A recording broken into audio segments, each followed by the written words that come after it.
There is a moment in December of 1812 that history records with unusual brevity. Napoleon Bonaparte, Emperor of the French, master of Europe, the man who had not lost a major campaign in 16 years, arrived at the gates of Paris in a closed carriage in the middle of the night and entered the city without announcement. No fanfare. No ceremony. No crowd gathered to receive him. He had left Paris in the spring at the head of the largest army ever assembled in European history.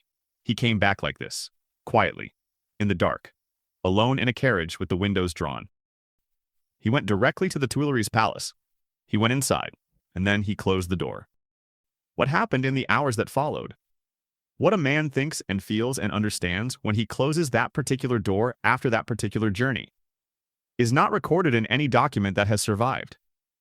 The sources go quiet at exactly the point where the story becomes most interior, most human, most real.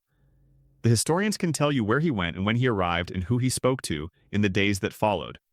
They cannot tell you what happened inside that closed room in those first hours.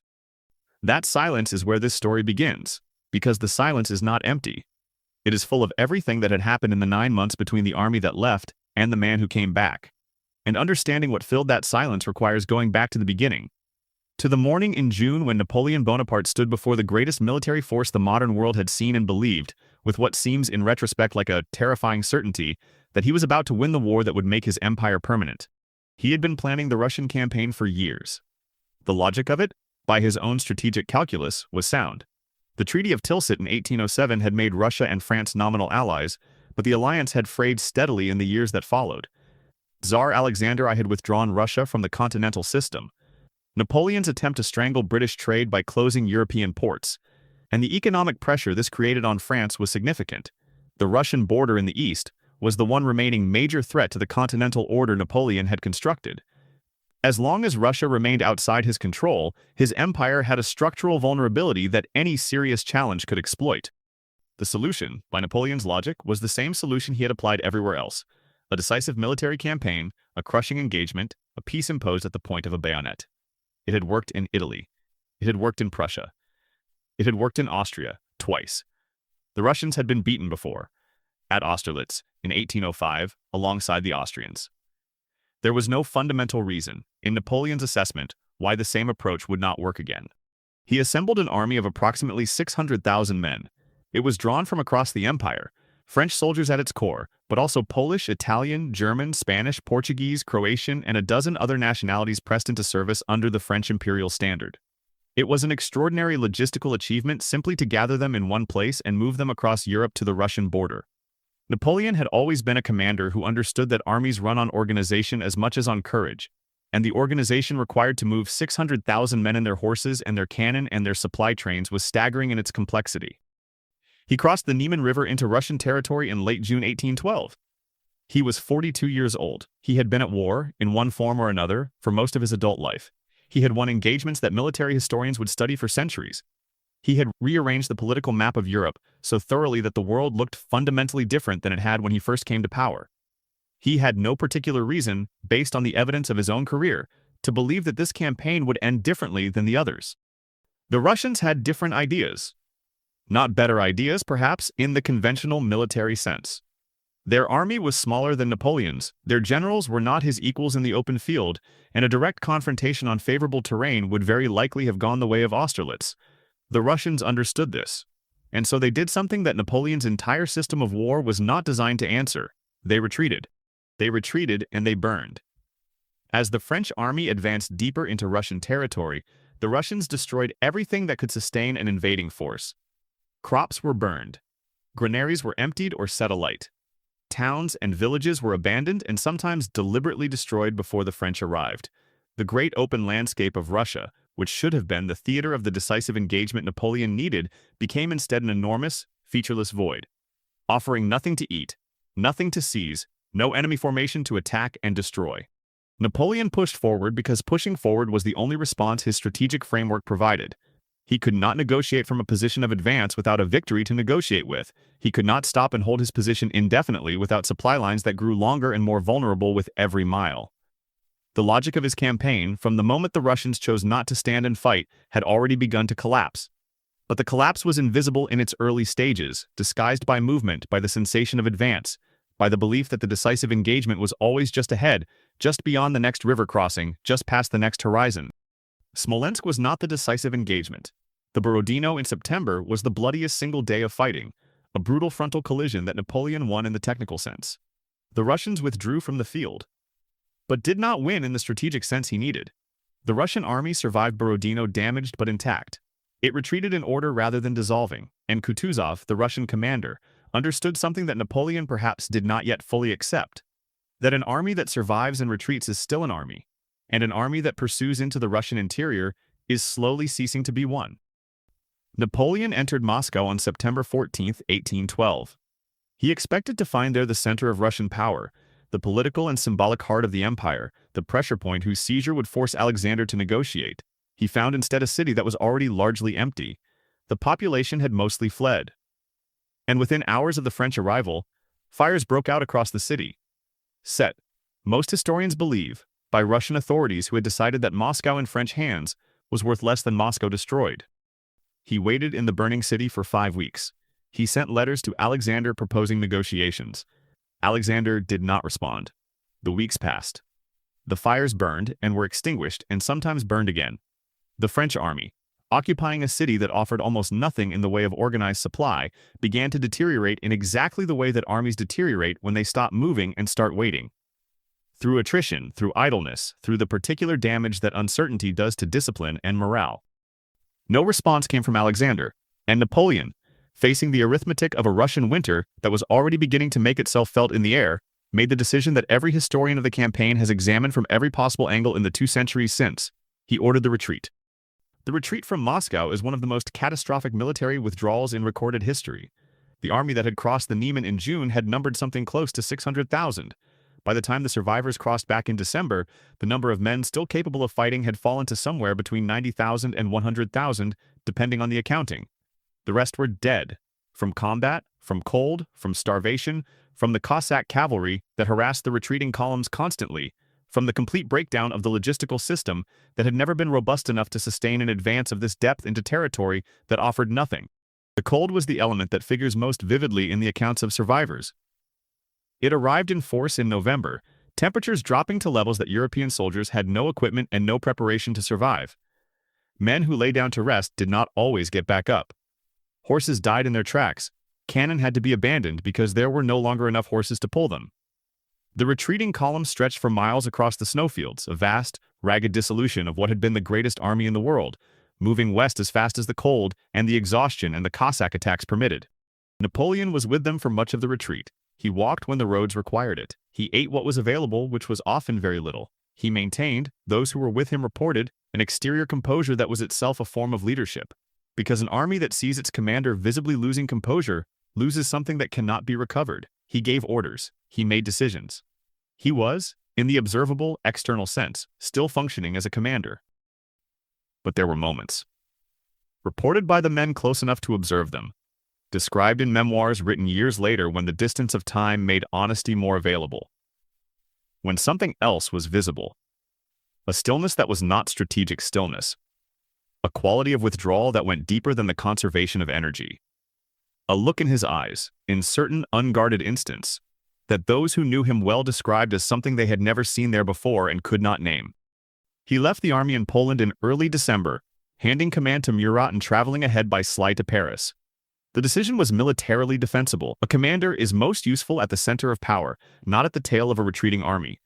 But it was also the decision of a man who needed to put distance between himself and the thing he was leaving behind.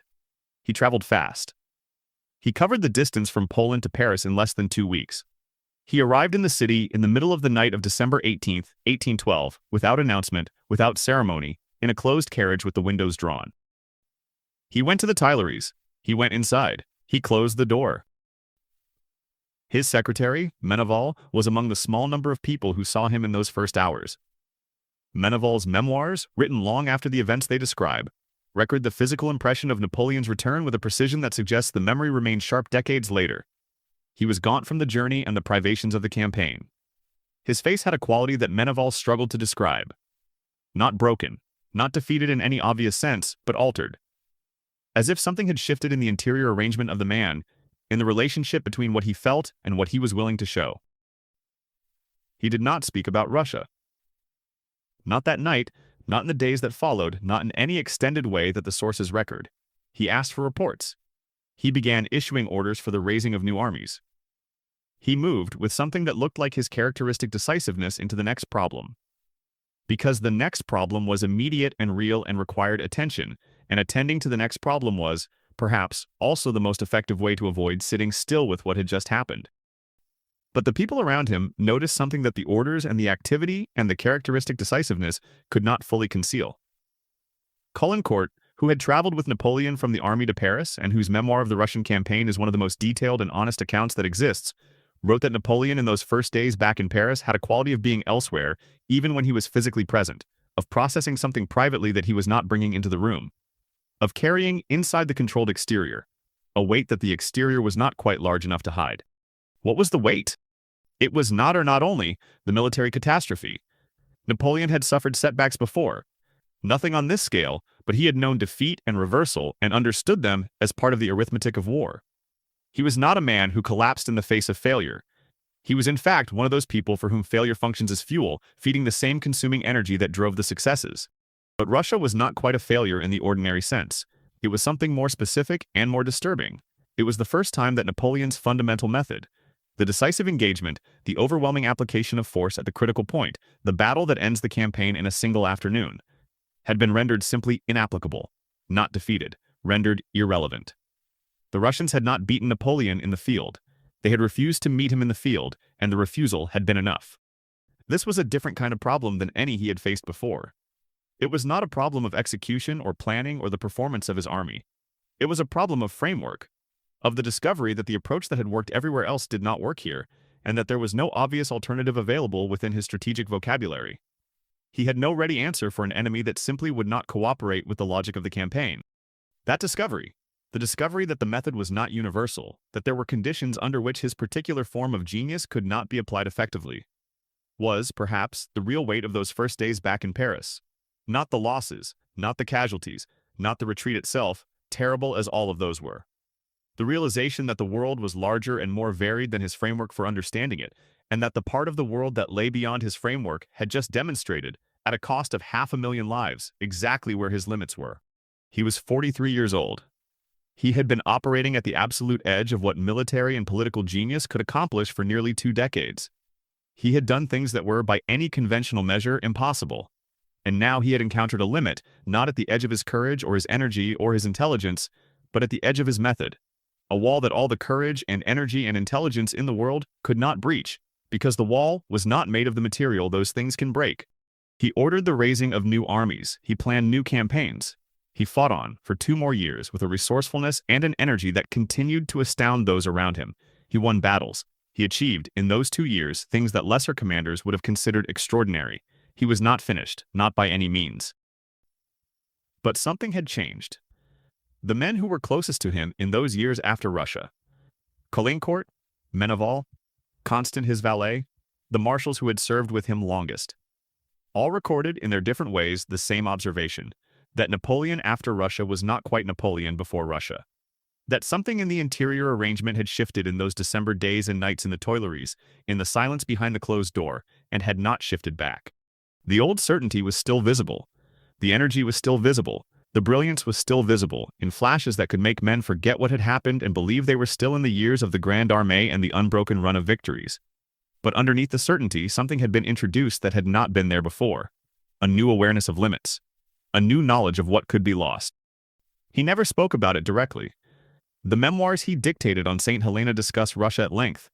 The planning, the campaign, the reasons for its failure, which he distributed with characteristic retrospective precision among the weather and Murat's cavalry and Alexander's refusal to engage and a dozen other factors. He did not discuss what had happened in the closed room at the Tuileries in December 1812. He did not discuss what the journey from Poland to Paris in the dark of a closed carriage had felt like from the inside. Some things are too large to put into words. Some things, when a man tries to look directly at them, simply do not resolve into language. They remain as weight. Felt, carried, present, without ever becoming a sentence that can be written in a memoir or spoken in a conversation. Napoleon carried it forward into everything that came after, into the campaigns of 1813 and 1814, and the final desperate brilliance of the 100 Days in 1815. He carried it to Waterloo and to St. Helena and to the small room on the island where he dictated his version of his life to anyone who would listen, shaping the record of who he had been with the same careful intelligence he had brought to everything else. But it had begun there, in the night of December 18th, 1812. In a closed carriage arriving without announcement in a darkened city. In the Tuileries Palace, in a room with a closed door, in a silence that none of the sources recorded and nobody who was present chose to describe. He had gone to Russia with 600,000 men and the certainty of a man who had never found the limit of his method. He came back alone in the dark, and something in him knew. Before he knew how to say it, before he was willing to say it, before the evidence of the years that followed would make it undeniable, that the limit had been found. That is the night that changed Napoleon Bonaparte. Not Waterloo, not the abdications, not the exile. This night. This closed door. This silence. The rest of his life was lived in ways both visible and invisible in response to what he had understood in that room, and could never quite bring himself to say. There is a final detail worth holding. In the weeks after his return, Napoleon began dictating new conscription orders for the armies he intended to raise. France had bled enormously in Russia. Not only the foreign soldiers from across the empire, but French boys, the sons of families who had already given sons to earlier campaigns. The new levies would draw from younger cohorts, from men who should have had more years before the call came. His ministers raised the issue carefully. The country was exhausted. The families were exhausted. The losses in Russia had been widely known, despite efforts to manage the information. The survivors were returning in ones and twos across the winter roads of Germany and Poland and France, and their condition told its own story to anyone who saw them. The political capital required to raise a new army of this scale, from a population that had already given so much, would be significant.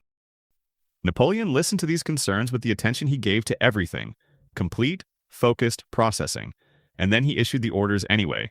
The armies would be raised. The campaigns would continue. The method that Russia had bent would be applied again, because applying it again was the only answer available, and because stopping was not, for Napoleon Bonaparte, a category of response that he had ever learned to use. Some who study those final years see in this relentlessness a form of denial, a refusal to accept what Russia had revealed about the limits of his approach. Others see something more complex, a man who understood the limit perfectly well and proceeded anyway, because the alternative was to become someone he did not know how to be. Because the machinery of the empire required motion to function, and because motion was also the thing that kept the weight in the closed room from becoming fully visible, even to himself. The truth is probably somewhere in both readings, and somewhere beyond them. In the complicated territory a person occupies when they have understood something they cannot act on and cannot ignore, when the knowledge and the necessity are both present and contradictory and must be carried simultaneously, every day, for as long as the carrying continues. He carried it well by most external measures. He remained, until the very end, one of the most remarkable human beings of his era. The brilliance did not disappear. The energy did not disappear. The capacity to inspire, to command, to construct strategy from circumstances that would have paralyzed other men. None of it disappeared. But it was different. The men who knew him before Russia and after Russia knew it. They knew it in the way you know when something has changed in a person you are close to. Not from a single dramatic event, but from the accumulation of small signals, the slightly different quality of a silence, the barely perceptible shift in the way a face holds itself in an unguarded moment. Russia was in those signals. The closed door in December 1812 was in those signals. The night that no source recorded, in the room where no one else was present, where a man sat alone with the full knowledge of what had happened and what it meant. That night was present in everything that came after, invisible but load-bearing, the way certain experiences are always present in the people they have happened to, shaping without being named, permanent without being acknowledged. He already knew when he closed that door that something had changed. The question was only what he would do with the knowledge. And what he did was what Napoleon Bonaparte had always done in every circumstance his extraordinary life had presented to him. He got up in the morning and he went to work, and he pushed forward into whatever came next, carrying the weight in the room where it lived behind the door that stayed closed. That is who he was. That perhaps is the most true thing about him, not the victories, not the defeats, the getting up, the going forward, the carrying, all the way to the end.